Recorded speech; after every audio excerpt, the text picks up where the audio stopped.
Ju njohim me edicionin informativ të lajmeve. Kjo është Radio 7. Ministri i Mbrojtjes i Kosovës, Eyub Maqedonse, deklaron se asnjëherë nuk ka bërë zotim të letrës së ish-kryeministrit Hashim Thaçi drejtuar sekretarit të atëhershëm të NATO-s Anders Fogh Rasmussen.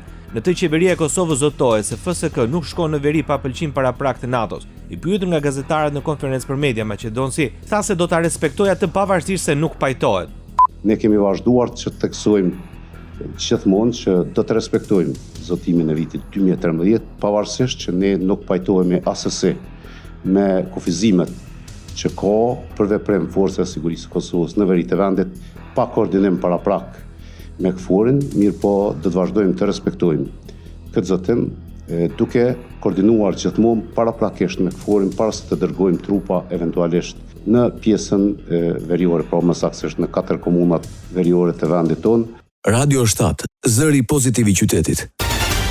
Autoriteti Kombëtar për Sigurinë Kibernetike në Shqipëri urdhëron kompanitë e internetit që ndërmarrin masa për bllokimin e aksesit në aplikacionin TikTok dhe infrastrukturën digjitale në territorin shqiptar. Vendimi për mbylljen e TikTok ka ardhur pas një konsultimi publik të realizuar në dhjetor 2024 si pasojë e një ngjarje tragjike që ndodhi në shkurt 2025. Autoritetet kërkojnë që çdo operator i shërbimeve të internetit të konfirmojë brenda datës 13 mars se kanë zbatuar bllokimin e TikTok.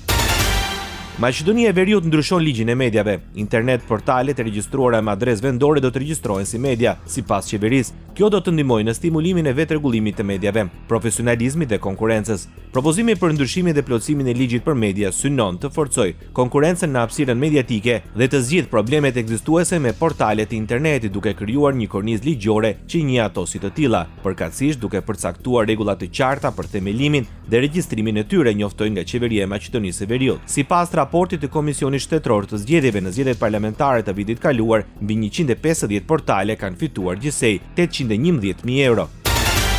Qeveria maqedonase akuzon opozitën shqiptare se qëllimin e vërtet nuk e ka interpelancën ndaj gjykatësve kushtetues, por të mbuloj krimin. BDI ka më së paku interesimin për gjuhën shqipe dhe çdo gjë tjetër duke përfshirë dhe gjykatësit kushtetues. Ata kanë frikë për kapitalin e tyre të fituar në mënyrë kriminale dhe për dyshimet e bazuara për krimet që ndodhen vitet e fundit, sidomos 2 vitet e fundit, sepse në këtë mënyrë ndryshuan kodin penal. Për fat keq i dhan vetes amnesti për krimet e skaluarës dhe fatkeqësisht nuk mund të bëjmë asgjë për këtë, tha kryeministri i Maqedonisë së Veriut, Histria Mickovski.